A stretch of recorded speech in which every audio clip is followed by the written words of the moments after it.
Welcome to the World Nomads Podcast, delivered by World Nomads, the travel lifestyle and insurance brand.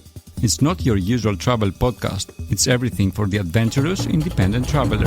And this is a very adventurous episode. Thanks for tuning in. Kim and Phil with you, exploring every traveller's nightmare. But before we do, Phil, we really should play this. Warning. This episode of the World Nomads Podcast has explicit content, not suitable for sensitive ears. And we're not joking, right? Yeah. So if you want to cut out now, because there's plenty of stuff. Language. Yes. And it gets a bit squeamish. Okay, so those that don't want to listen, go now.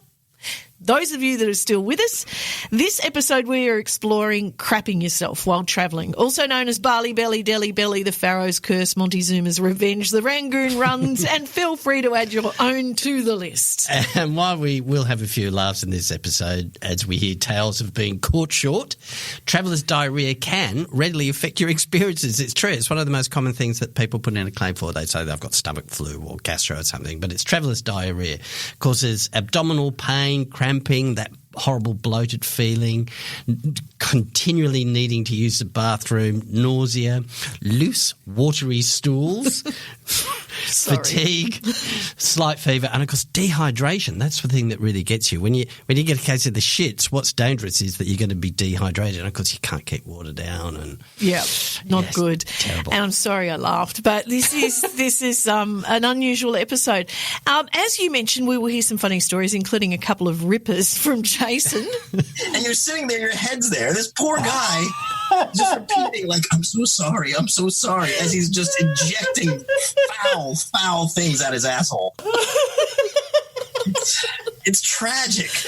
He's such a great storyteller. And we'll look at a product that filters dirty water. But let's start with Dr. and author Jane Wilson-Howarth. This title happens to be a bestseller. How to Shit Around the World, the art of staying clean and healthy while travelling. I went a bit evangelistic because I thought, well, this is unnecessary. This suffering is unnecessary. Why not try and get the information out there so that people can enjoy their travels without being, having to think about clenching their buttocks or crossing their legs or whatever. But you do get people, and we're going to hear from them in this episode, that despite being exceptionally careful with their food and their hygiene and the water that they drink, if you've got to go, you've got to go. Well, yes. I mean, I think you can prevent excessive episodes of diarrhea. So some people keep on making the same mistakes and keep on getting diarrhea. So that's one thing.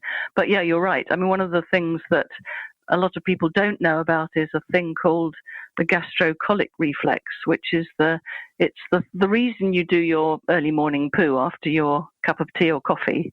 So stuff that's sitting in your rectum wanting to come out as soon as you have your hot cuppa, about 10, 15 minutes later, you're on the throne.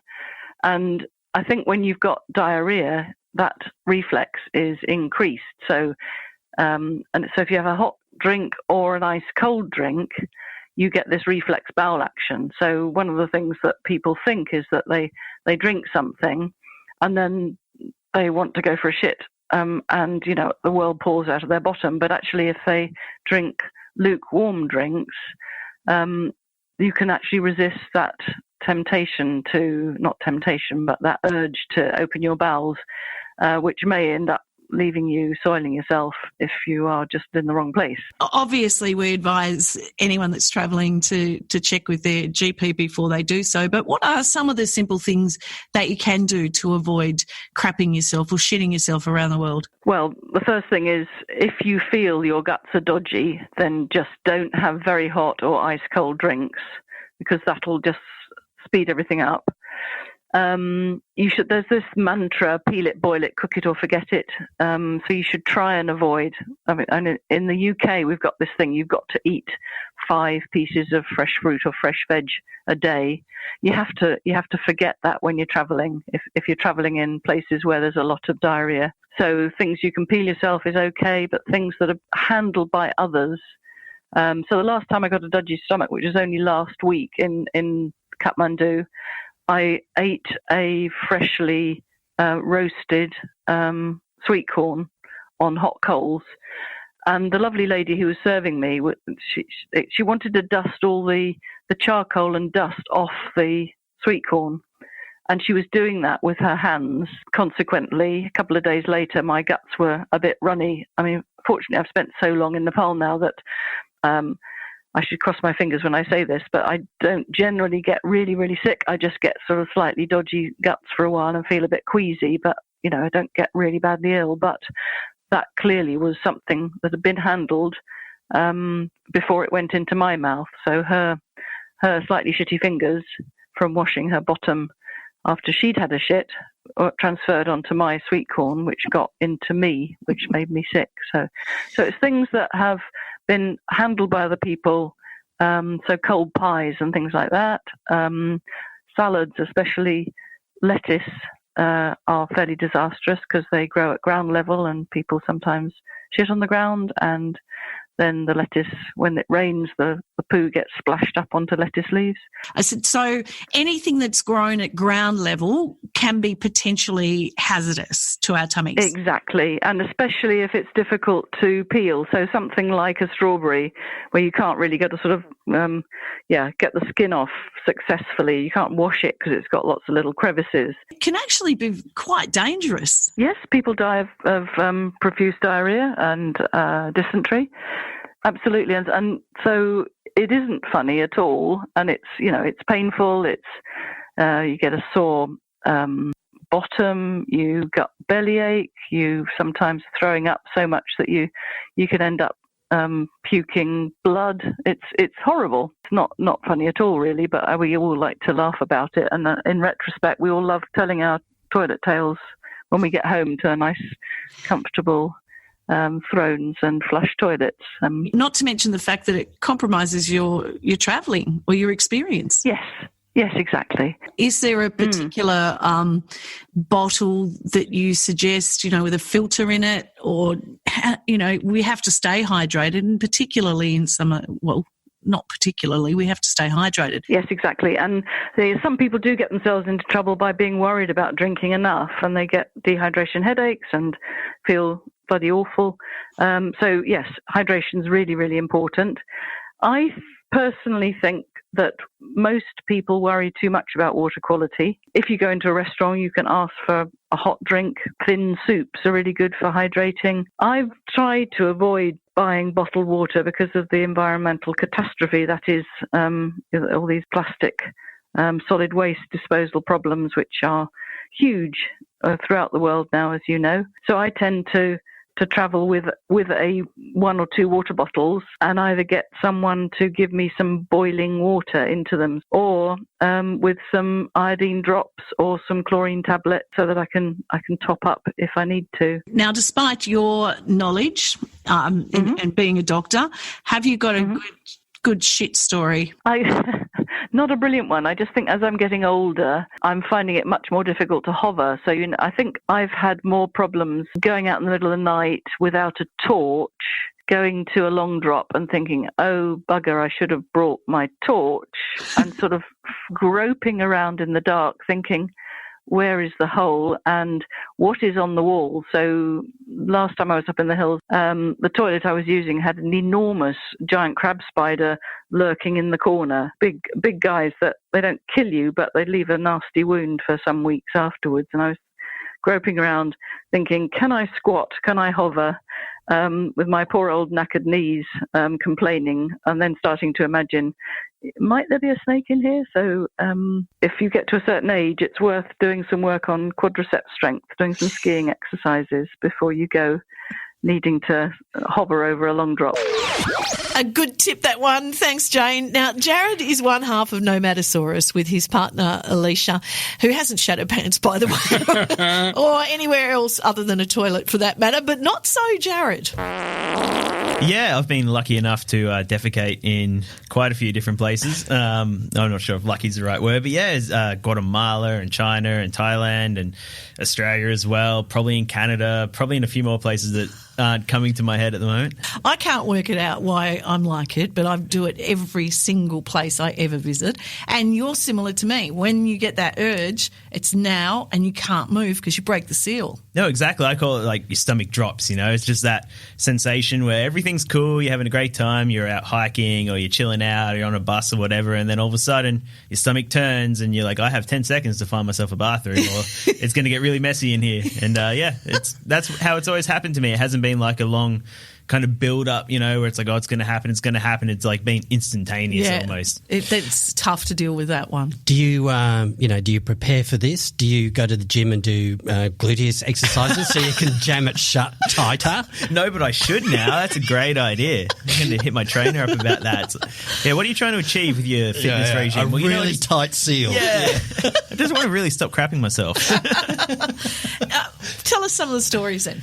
Okay, so I've got a few, I guess, and I think the one that first comes to me is back in Guatemala, and this is where I guess my shit story started. So we were hiking up in a volcano near Shayla, I believe, Quetzaltenango, which is like a really cool city in Guatemala, and we were doing like an overnight camping trip up this volcano, and there's a couple there, so I can't remember the exact name of the volcano, sorry, but anyway, it's like a overnight experience. You know, you hike up this volcano, you camp right next to the crater, it's active, there's lava spewing out and smoke, it's quite dramatic, and you camp there the night.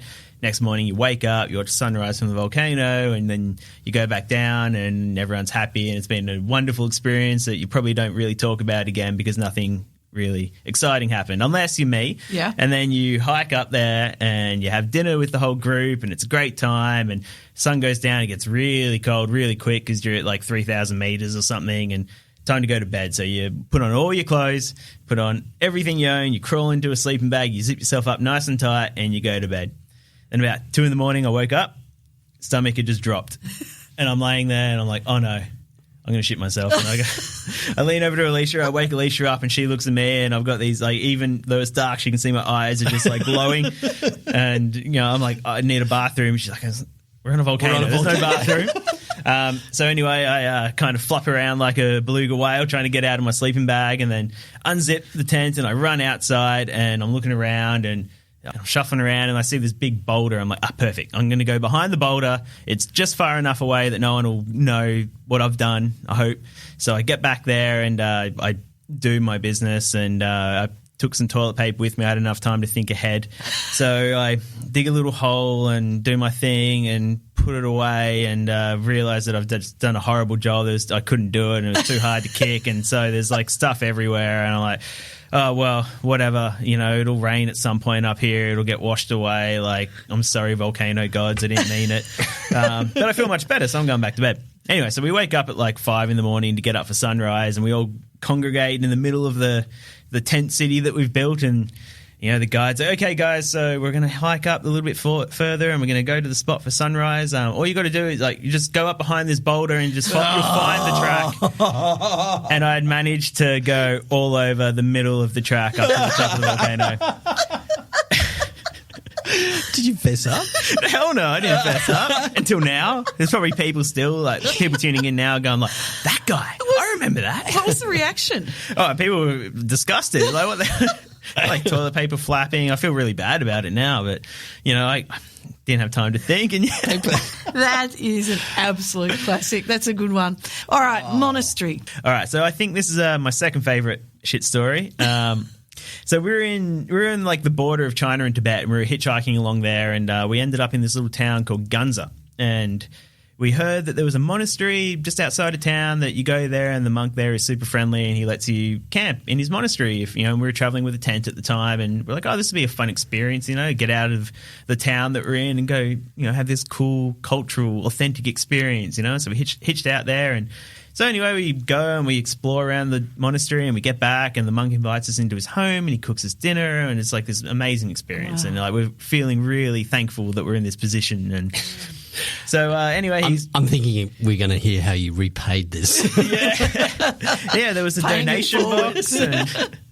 And so we having this really cool experience, and the monk kind of was like, oh, he's like he's shivering, and he's like, it's going to be cold tonight, you know, you can stay in here, I'll set up a bed for you. I'm like, no, we've got our tent, thank you, like you've done enough for us. And again, like 1-2 in the morning, Wake up, instant stomach cramps. I'm like, oh no, it's happening again. And I look at Alicia and I shake her and she wakes up and she looks at me and she's like, what? I'm like, I'm going to shit myself. And she stares at me for about 2 or 3 seconds and she's like, well, not in here, you're not. And she starts pushing me towards the door of the tent. And I'm completely zipped up again because it is cold. It's like March in Tibet. It's freezing. And, so I quickly tried to unzip my sleeping bag and I'm wearing like 5 layers. Oh, I know this is going to be horrible. And so I'm like flopping around again and managed to unzip the tent a little bit, just a little bit. I'm like, that's enough. I can get out. And I like flop out and go face first into the ground into snow. It was snowing. So the monk was right. It was going to be a cold night. It snowed overnight. And so I face first into the snow. So I'm looking around, and there's a tree. Probably a sacred tree. I'm sure it is. And again, I feel really bad now. Like karma's going to come back and get me at some point. Anyway, I managed to drop the sleeping bag, get to the tent, get away from the tent and get to the tree. And I do my business. But at that point, it had already started coming, and it was down my leg, and all in my favorite, fisherman pants I got from Thailand or something, and I was a mess, And so now I'm standing out here, I'm squatting beneath this tree, and it's snowing, and I've got crap down my leg, and there's crap on the tree, and there's crap everywhere, and I don't know what to do, so I got nothing to clean myself up with, and so I just take the pants off and start cleaning myself, and started trying to mop up the mess that I left in this beautiful banyan tree or whatever it was, and I'm like, well, I don't know what I'm going to do. So I gather it all up and I kind of put it aside, and I'm like, okay, I'm going to get up in the morning when there's a bit of light and I'm going to find somewhere to ditch it. And so, woke up in the morning, gathered my stuff. The tree, it was just a mess, and the snow obviously didn't help with the contrast. I kicked a bit of snow around and cleaned up what I could and went and ditched it in the I found like an incinerator. Went and threw my pants in there, thanked the monk, and he came and got a selfie with us. And, it's like this nice photo of us with the monk, and like behind us is this absolutely filthy tree. And I'm sure he found out later. And I don't think they welcome foreigners there anymore. Absolute classic. More stories like that from Jared, and not so much Alicia, as we said on this site, which we will share in show notes. Look, we asked for some of your caught short stories on our Facebook group, the World Nomads Podcast. And please do join in this conversation as well. And we got some of these replies, all right? Millie said, well, there was that one time I forgot to take toilet paper into a loo in Lumbini, Nepal, or when I dropped the toilet paper roll into the squat toilet while hiking to Annapurna Base Camp. There's nowhere where you can get a spare roll. Matt's reply was QF587 from Adelaide to Perth. Dodgy Chinese food plus seatbelt sign illuminated equals big uh-oh. My friends love this story. He says, Qantas moved me to business and the pilot gave me a spare pair of jeans. Harrowing at the time, but hilarious now. Oh, Tild said gastro, flight to Bangkok, had shat 6 times before boarding. Got on the plane, felt sweaty, seatbelt sign went on for pushback, had to crank the aircon. His wife told him to relax as undies were in hand luggage, took off, ran and sprayed the bowl. Never again. And Yuli, Vanuatu 2013, on the way to go snorkeling, could not control myself, at least no people around, but a massive coconut crab was close to my ass. Never ran as fast in my life. Look, as we mentioned, traveller's diarrhea is no laughing matter, and dehydration is one of the biggest issues. But how do you stay hydrated or drink water in places where the water's full of impurities? Travis is from Grail, and he explains how you get sick, but also tells us about the GeoPress purifier. Yeah, it's really taking it into your own hands. There are definitely places in the developing world where tap water's fine, and certain towns might be, but you just never know. And if you're like most people, your travel is this precious time, and it's relatively limited, a few weeks or a few months, then, if you're going to spend several days or even longer sick, you want to really be careful with particularly the water. And the reason why is you put so much more water in your body than any other possible substance. And so where your body can handle a little bit of any of these impurities that we're talking about. Right? You think about it when you go swimming, you get a little water on your lips or in your mouth, or you eat chips right when you come out of the water. You don't get sick from that because your body has some defenses. But if you're going to put a liter of water with cryptosporidium or hepatitis A, and you're definitely going to get sick because it just overpowers the systems that would otherwise protect you. And obviously, you make water purifiers as a company, so you can remove all those sorts of things from the purifiers. Grail removes the whole breadth of impurities. 3 little bugs that make you sick: bacteria, protozoa, and virus. Right. Now, the first two, bacteria and protozoa, are fairly similar. There are a bunch of single-cell little bugs that float around in water. And what they have in common is that their size is relatively large, right? They're a whole cell, and so they're on an order of magnitude that you could see with a relatively low-powered microscope. Virus is really different, because virus is so much smaller, right? Virus is not a living cell. So I've heard scientists make analogies between bacteria and protozoa, which are living organisms. They can live all by themselves, like your iPhone can. And a virus, which cannot. It is not a living organism. It's more like a computer program that gets inside of your iPhone, right? That functions as part of your iPhone. The virus will enter a cell, hijack the protein-making processes within the cell, and reproduce itself, then explode out of that cell and go infect a ton more of your body's cells. And that's how it makes you sick. And because it is so small, it makes it really difficult for most water treatment devices to remove virus from water. And so what you need is a purifier that specifically goes after virus. And another key component is, where in the world do you need, is a regular filter okay, and where do you need a virus capable purifier? Viruses are endemic primarily in the developing world. Okay, bacteria, protozoa, these are single-cell organisms. They live all over. They infect all kinds of different animals. E. coli can make your dog sick just like it can make a human sick. But virus is different because virus is really human-specific.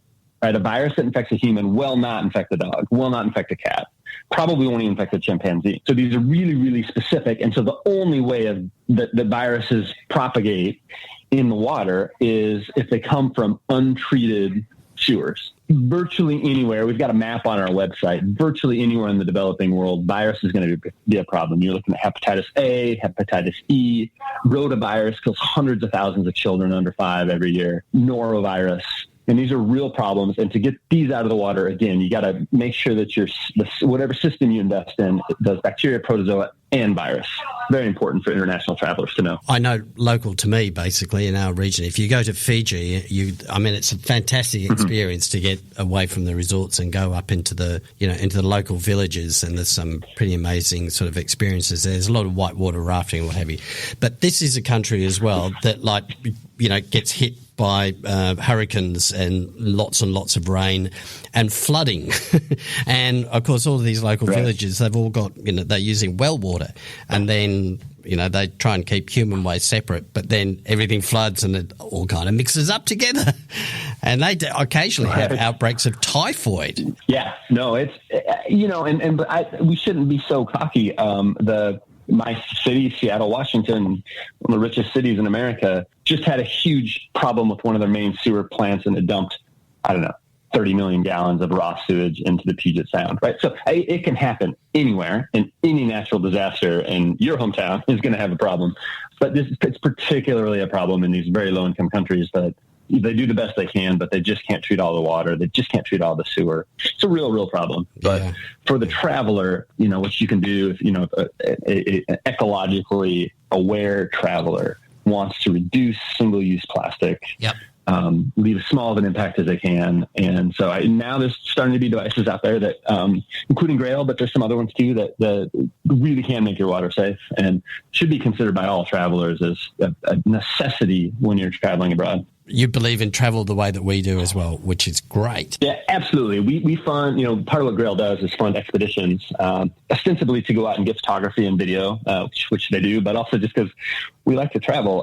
We've been, in the past 2 or 3 years, we've been to Vietnam, Colombia, Guatemala, Hong Kong, Kilimanjaro. One of our partners, Brianna J. Wilson, self-proclaimed travel badass, is in Mongolia right now. Oh, right. So just all over the world. What we set out to do when we founded the company was support travelers like ourselves, keep folks safe, make them self-sufficient, give them the ability to travel, creating less waste, and so that they can really go into places where most of their friends would be scared to go, and go have really authentic experiences, and then hopefully come back different people, more enlightened, more aware, more humble about just how different the world is and how similar people are all over the world, and just have those golden experiences. And to do that, you got to stay safe. So it's an interesting point that you make there. A lot of people are scared to go to places where they can, push their boundaries a little bit because they're scared of getting sick, aren't they? Yeah, absolutely. I think people go, to Paris and New York and whatever, these wonderful places. Great. Health is a big one, and you can't drink the water. Everybody knows that. So what are we going to do? Well, that can't possibly be safe for people like us. So let's just go to Disneyland, and a little bit of knowledge, and you can go have amazing experiences that folks at Disneyland will never be able to understand. We will let you know in show notes. I think we've got a couple of those to give away. We haven't quite worked out how we're going to do that, but check in show notes and we'll sort it out later. We'll sort ourselves out. Yeah. Now, Phil, Jason Torzinski is the senior editor of Jalopnik. Yes. Now, it's a news and opinion website covering topics with, and I'm quoting here, an honesty, transparency and cheerful belligerence that can't be found anywhere else, except for this podcast. Now, he sounds like my kind of person. Yeah. Jason loves a good shit story and was up for a chat about his own tales and those that he's written about. Thanks for joining us. Thanks for having me. I'm very excited to be here to talk about bowel movements. It was interesting emailing back and forth. You do realise that wasn't my shit story. I wrote that shit story, but this is my shit story. I'm pleased that I had like a backup personal shit story to give you after I had to reveal the other one was someone else's shit story. Yeah, but let's get it because it relates to some sort of weird privacy screen in a plane. Yes. Oh, God, yes. Okay, so this was I wrote this a few years back, and it was a story I had found out about and felt it was important to share with the world because it represents a certain level of willful cruelty, I have to believe, on the designers of certain kinds of airplane bathrooms. Like, there's no other justification for why this should happen. So for some context, it's basically the story of a guy on like a little private jet. And he's there for a business meeting that he just did. It's very important. And there's competitors there. And then there's like this CFO of a company that they're all trying to impress, a woman. And something goes deeply wrong intestinally. And it's violent volcanic shit. And the only bathroom on this plane is like inside the cushion of one of the seats. It's not like it's too small a plane to have its own little bathroom. So you basically lift the cushion off the seat. And he describes it's a lovely like mahogany wood toilet seat. And there's like a privacy screen that pulls up from the bottom and apparently just hits shoulder level. So everybody can see your facial expression. Exactly. And the context of this, it's a cramped space. There's someone sitting literally right next to you like they would be on an airplane because it's just a regular airplane seat. So there's people in front of you and behind you, or maybe it's in the back row, but there's people in front of you and basically someone right next to you. And you're sitting there with just like a drape up to your shoulders, violently blasting out things from your ass, just horrible sounds and splatters and bellowing booms. It's just, and you're sitting there, your head's there. This poor guy just repeating like, I'm so sorry, as he's just injecting foul things out his asshole.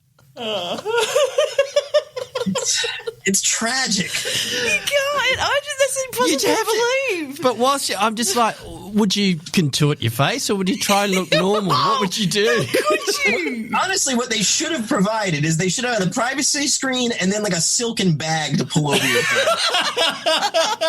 That you didn't take off. You can pretend nobody is watching you shit your guts out right next to them. Not to mention how it must smell.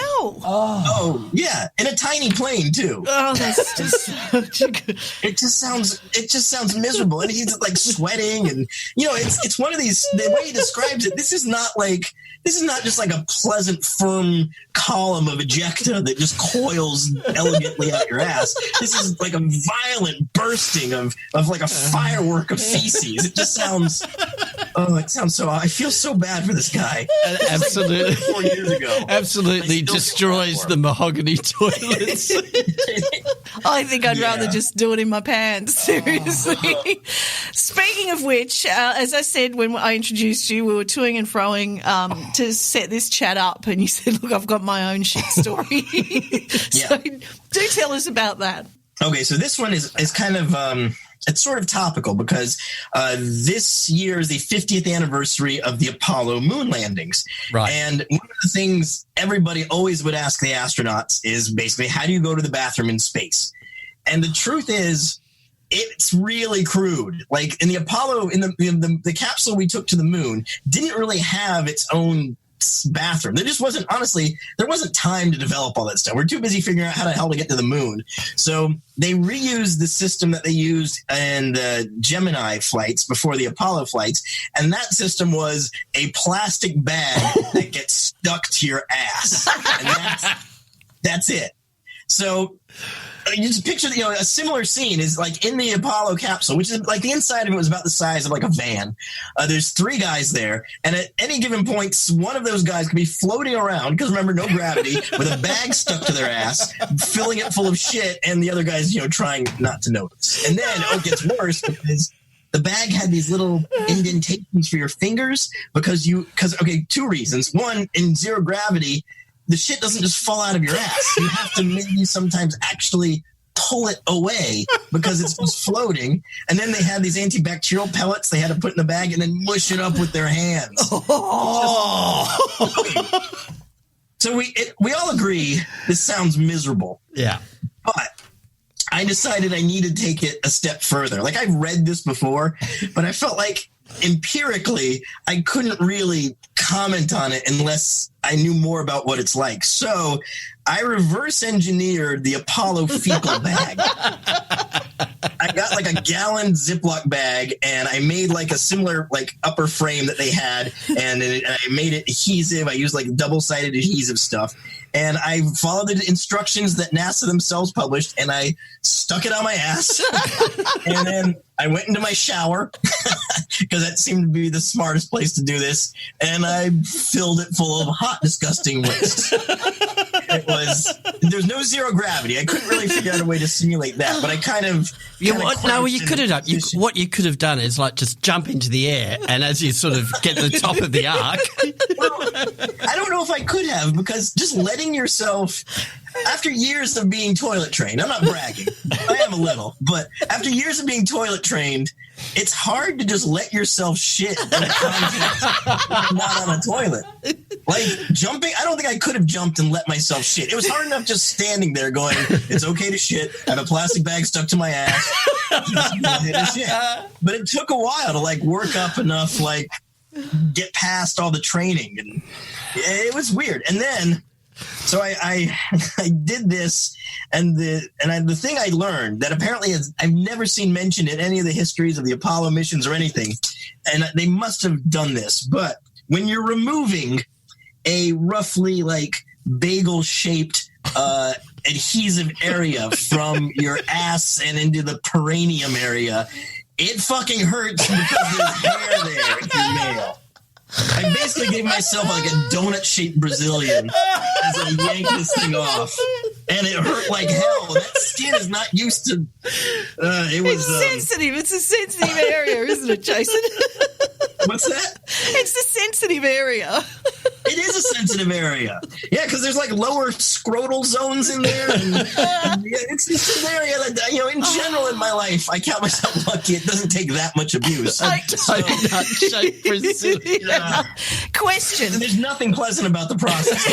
It's an amazing thing humans did, but the way we shat to get there was off. So for both the astronauts and yourself, what about the wiping? Well, the wiping, I think, was pretty conventional. I think they had like little wet wipe things to take care of that. Oh, and I did make myself mush up the poop through a bag. It's terrible. I mean, it's not like it hurts, but it's just, it's disgusting. Nobody wants to do that. At least they could have given them, were they, transparent bags? Or surely they were opaque, right? No, they were transparent bags. Oh! Oh, that's just rude. Yeah. So my bag was transparent also, and I promised my editor there would be no photographs in the article. But I knew people were going to try to say I didn't really do it, so I actually do have a couple photos of the leaving that I haven't published. But if anybody really challenges me, I'm ready with proof. Oh, please give us one for show notes. Oh, I beg you. Jason, I knew just reading your articles you would be a great chat. You've made us cry. You've made us laugh. I'm snorting. Yeah, Phil's snorting. I'm glad. It's hard to get people to let me talk about this, so this is a big treat.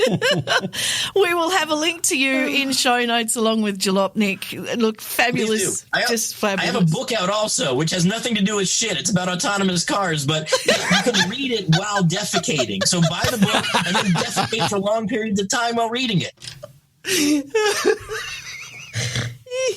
I'm snorting too. Oh, God. Mate, thank you so much. Thanks for having me.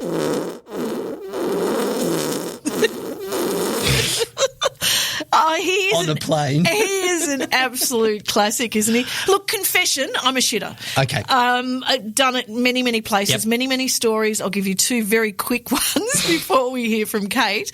One of them in pristine waters off in an island off Japan, Yes. Ishigaki, part of the Okinawa Beautiful. prefecture. Pristine. Pristine. Yes. Not Not anymore, I get it. in the water, needed to go. So I just sort of slipped my bathers across. Yeah. I did it into the current. It's all this stuff. I'm thinking, what have I dug up here? No, it's the contents of my bowels. Terrifying. You're loving that, aren't you? Still in Japan, because this is hysterical. I basically pooped my way around Tokyo, but the best crap I had was in Takashita Street. True story. True story. And, of course, it doesn't mean take a shit. It means something to do with bamboo swaying in the breeze. Now, I can't beat, though, this woman, Kate. Are we happy to say that you work for World Nomads, Kate? Well, you've said it now. You have so many shit stories. We just had to get you on this episode so you can share a few. Yes, it's an anthology of shit stories. Although when you just talked about farting, I have actually got a good farting story. Well, let's ease into it with a bit of farting. Let's start further up the bow. So I was on a plane flying back from Turkey after 2 weeks of a heavy fresh tomato and feta cheese diet. And my husband and I always used to grade our farts. So a small fart is a Mini Cooper, if you will. Yes. Going to what we like to refer to as the Queen's coronation carriage of fart. And I did the smallest fart, and the woman next to me, who was fast asleep, woke up coughing and grasping at the window to get out of the plane. Are you serious? And that was the Queen's coronation carriage. It's never been achieved since. So it doesn't necessarily have to be the loudest or the longest. It's just the power. deadliest. It's the power. The deadliest. All right. Okay. All right, let's move down the bowel a little. Come on. Yeah, so look, I'd like to say all of these things happened before I had children, so I can't really use that as an excuse. But it seems since my late teens there has been an issue with a loose bowel. And the worst one as a teenager, you're very self-conscious. I was about 15. I was on a school trip in Coventry, went to see the Pope, funnily enough. And after we went to see the Pope, we went on this big hike, and I was wearing what were fashionable in the mid-'80s, a yellow jean. Oh, nice. And we were on this hike, and we'd been staying at this youth hostel with, suspect hygiene. And anyway, realised that I was going to shit my pants. So, when you get the terrible stomach cramps and then you realise no matter how tight you squeeze your sphincter, nothing is going to stop this coming out. that's it. Yeah, as we You're heard actually only earlier. going to make it worse. Yeah. So anyway, I decided to sort of hang back on the walk with these, lots of teenagers from my school. And anyway, start diarrhea, filled the jean from the ankle up to the waist. And of course, they're yellow, so there's an issue there. Yellow is not going to be a primary colour over the top of brown. So my friend Katie walking behind me, going, "For God's sake, tie something around your waist," because she could see it all seeping through the jeans. Poor girl. And when we got to the top, it was Simon Lingham's dad actually that was leading the group. He said, "Right, everyone's got to touch the stone at the top." Oh no! You've got to the hike, and I was just like, "I don't need to get to the top. I'm fine, thank you, Mr. Lingham. I'm just happy to stand back here and watch you all touch it." I've just touched the cloth. Yeah, I've touched cloth. I don't need to touch a rock as well. So then I had to go down to the youth hostel and I had to peel these jeans off. Oh. And because they were my favourite jeans, I thought, well, I'm taking them home. Yuck. So after I'd showered, I put them in a bin liner. And then when we got home, my mum was going through all my washing and she opened this bag and was like, "What the hell is in here?" And I said, "Oh, it's just my yellow jeans. Had a bit of an accident." And she threw them onto a bonfire that my dad was having in the garden. She burnt them. All that effort for nothing. All right. You're no stranger to it, as you said. Give us a couple more. Well, I have chosen so many scenic places in the world where I sat my pants, unfortunately. We were in Halong Bay staying on a houseboat. At the time, I think when Halong Bay really did have pristine waters, I'm not sure that's the case anymore. And I could feel again the rumble in the regions. So I thought I'll jump off the boat and have a little swim. And there was a great fan of chickpea-related food around me. It was quite beautiful. It was like a sort of fan around me. And then other people on the boat all went, "Oh, that's a brilliant idea, Kate." And they all jumped in and they were swimming through my effluent. Then another time I got caught short. I was in Rome and I was in a park opposite the Colosseum and when I need to go. So I went into some bushes and discovered that all of the bushes in this park were homeless people were living there. And I've had to move all the way to the edge of where the railing of the park meets a flight of stairs, which I didn't realise. There's like 400 steps that come up. And as I'm there doing my business, wiping my bum with my undies, there's all these tourists walking up the stairs to get a picture of the Colosseum. And there was jeering and applause. So that was quite embarrassing. And then another time, I was at the Palace of Versailles and we were having a picnic in the there's gardens. plenty of bushes to hide in there, yeah. Well, you'd think so, Phil, but it's more avenues of trees than bushes. So we'd gone off walking for about a mile to find a lovely picnic spot, and then I realised I needed to go, as is my way. And so I had to go behind a tree with my best friend keeping watch, and I had to use the pages at the back of her book, other novels by this author pages, as toilet paper. And then when my husband came back, because he'd gone off for a walk, he came back and Ruth said, "Come and see what Kate's done. It's amazing." And it really was. It was like a cow pat. I mean, it was extraordinary. And my husband took a photo of it. That's love. For a while, it was on our fridge under a fridge magnet. I think we'll wrap this episode up here, Phil. You can get the World Nomads podcast from wherever you grab your favourite podcast. And please feel free to share, rate and subscribe. Have you got anything to say? If you want to email us with your own shitting stories, then do so at podcast@worldnomads.com. And look for the World Nomads podcast Facebook group as well. We mentioned that one earlier. And let's continue the conversation there. I'd love to hear. There'll be a picture of Kate's crab. Yeah. And there's some pretty good photos of you and I in tears during the making of this episode. All right. Exactly. Next week, from tears of laughter to tears of sadness. JD found wandering a market alone in the Philippines at age 5. His story, truly amazing. That's next time we meet. Bye. Bye. The World Nomads Podcast. Explore your boundaries.